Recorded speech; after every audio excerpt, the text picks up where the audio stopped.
એ પૈસા અમે ભરી શકતા નથી અત્યારે. ત્યાં ડેમોલેશન આવી ગયું છે. એ જયરાજસિંહના કહેવાથી આવેલ છે. ગણેશ ગોંડલના બરાબર. એના 4 થી 5 મળતિયા ગામના જે છે એના દ્વારા ફોન દ્વારા કરવામાં આવ્યું આખું કૃત્ય.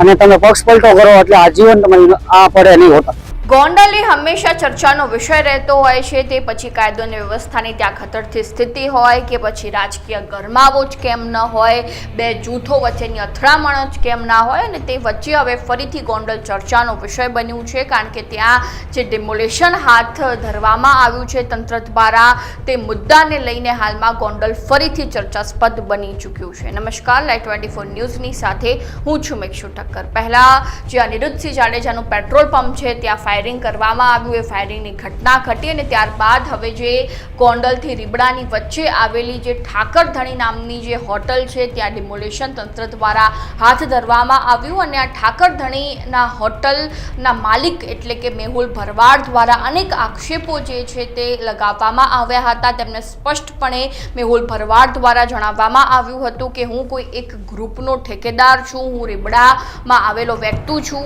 એટલા માટે મારા જે ઠાકરધણી હોટલ છે તેનું ડિમોલેશન હાથ ધરવામાં આવ્યું છે. એવી ગૌચરની ઘણી જમીનો છે તેના ઉપર દબાણ કરવામાં આવ્યું છે. તો ત્યાં કોઈ કામગીરી કેમ નથી થતી, પરંતુ જ્યારે હું અનિરુદ્ધસિંહ જાડેજાનો ઠેકેદાર છું એટલા માટે મારી સાથે આવું કરવામાં આવી રહ્યું છે તેવું હોટલના માલિક મેહુલ ભરવાડ દ્વારા જણાવવામાં આવ્યું છે. તેમજ તેઓ વધુમાં એ પણ કહી રહ્યા છે કે મને એવી ઓફર પણ આપવામાં આવી હતી કે જો અમે તમને 10 લાખ રૂપિયા આપીએ છીએ, તમે એક માતાજીનો માંડવો બાંધો અને ત્યાં ગણેશ ગોંડલનું સન્માન કરો, એ રીતની ઓફર પણ મને આપવામાં આવી હતી. પરંતુ અમે લોકોએ તેની સ્પષ્ટ ના પાડી દીધી. એટલા માટે જે ક્યાંક ને ક્યાંક છે અમારી જે હોટલ છે ત્યાં ડિમોલેશનની કામગીરી હાથ ધરવામાં આવી રહી છે. એ રીતના અનેક આક્ષેપો જે છે તે હોટલના માલિક મેહુલ ભરવાડ દ્વારા લગાવવામાં આવી રહ્યા છે. તો આ મુદ્દા અંગે તેમણે વધુમાં શું કહ્યું, એકવાર તેમની પાસેથી પણ સાંભળી લઈએ. નોટિસ વોટ્સઅપ દ્વારા વોટ્સઅપ દ્વારા કરવામાં આવી હતી. અને આ લોકોએ કહેવામાં આવ્યું કે તમે તાત્કાલિક ખાલી કરી નાખજો, નકર તાત્કાલિક ડિમોલેશન આવશે. અને એવું પ્રેશર કરવામાં આવ્યું હતું, આખું અમારી ઉપર ષડયંત્ર રચવામાં આવ્યું હતું કે તમે ગમે એમ કરીને પક્ષ પલટો કરો, પક્ષ પલટો કરીને તમે ગોંડલ સાઈડ આવો એટલે આજીવન માટે ડિમોલેશન અહીંયા આવે નહીં રીબડાની અંદર. અને રીબડાની એકતા તોડવાનું કામ એને કર્યું.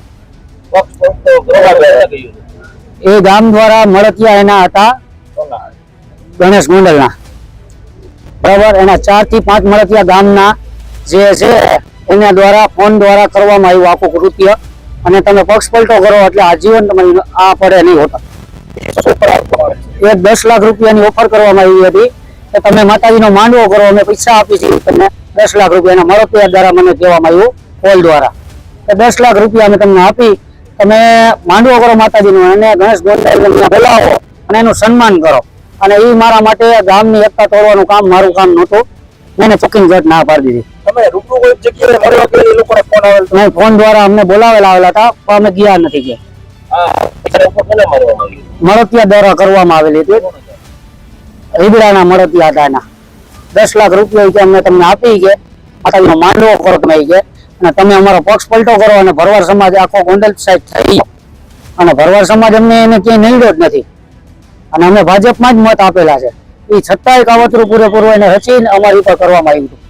અને અમને અન્ય જગ્યાએ બોલાવેલા કે તમે આમ કરો, તમે તેમ કરો. અમારી ઉપર આ વિઘ્ન સંતોષી શું લેવાઈને કરી. કઈ જગ્યા એની ઓફિસો જ્યાં હતી આપણને ફોન દ્વારા કહેવામાં આવ્યું તમે અમારી ઓફિસે આવો. ગોંડલમાં હતી, સાપર વેરાવળમાં છે, જે મળતિયા સાપરના મળેલા છે બરાબર. અને રીબડાના મળતિયા છે. એ કિન્નાખોરી પૂરેપૂરી રાખવામાં આવેલી હતી કે રાજદીપસિંહ ભેગા તમે રખડો છો, તમે એની પોસ્ટો મૂકો છો, એ તમે બંધ કરી દો. અને એ શક્ય જ નથી.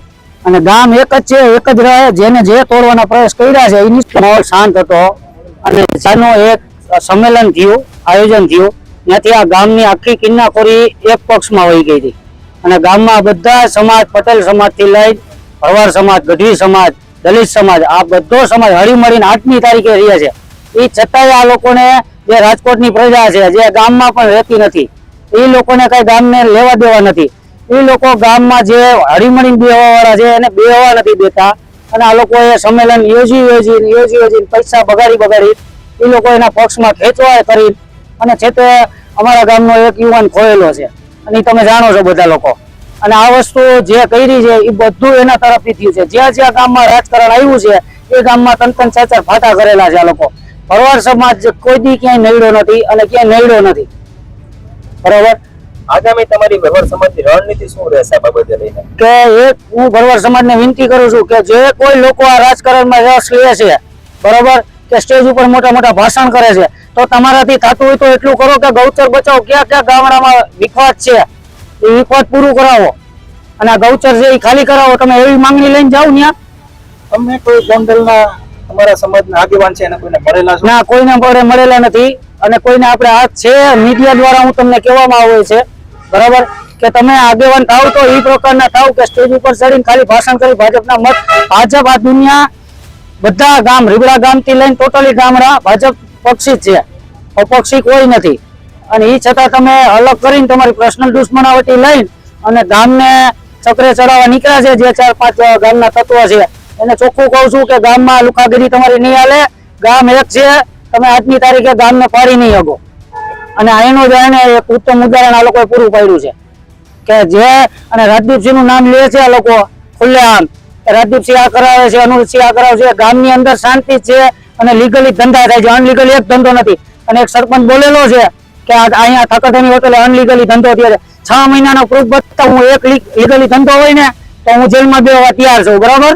બાકી ખોટા નામ લેતા ને જે લીધું એ ગોંડલ તાલુકાનો એક હતો સરપંચ, રાજકીય પરિસ્થિતિ બોલ્યો હોય તો હવે બીજી વાર ધ્યાન રાખે રીબડા ગામની અંદર આ વસ્તુ બનવા નહીં.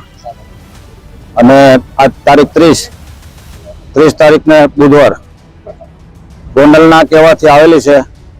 રીબડાના 2-5 મળતિયાના માણસો છે એ લોકોએ ગોંડલ જાણ કરી અમારી ઉપર આવું કરેલ છે. બીજું એ કે અમે હોટલ કરી 8 મહિના થયા છે અને એ વ્યાજે પૈસા લઈને કરેલ છે, બરાબર.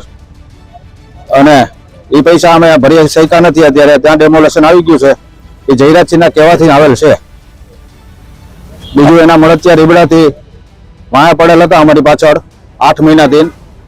જે રીતે વાત કરવામાં આવે તો હોટલના માલિક જે છે તે મેહુલ ભરવાડ દ્વારા જણાવવામાં આવ્યું છે કે એક સમય હતો કે જેમાં બધા જ જ્ઞાતિના લોકો હળી મળીને રહેતા હતા, પરંતુ જ્યારે આજે રીબડામાં કે અન્ય કોઈ વિસ્તારમાં જો આપણે જોવા જઈએ તો દરેક જ્ઞાતિમાં ફાટા પાડી દેવામાં આવ્યા છે. સ્થિતિ અત્યંત ભયંકર જોવા મળી રહી છે. તો હવે જોવું રહ્યું કે ગોંડલના મુદ્દે બીજે કયા અપડેટ્સ આવે છે અને સતત અમે તમને આ અપડેટ્સ પહોંચાડતા રહીશું. અને લાઈવ 24 ન્યૂઝ સાથે જોડાવવાનું ભૂલશો નહીં ને સબસ્ક્રાઈબ કરવાનું ભૂલશો નહીં.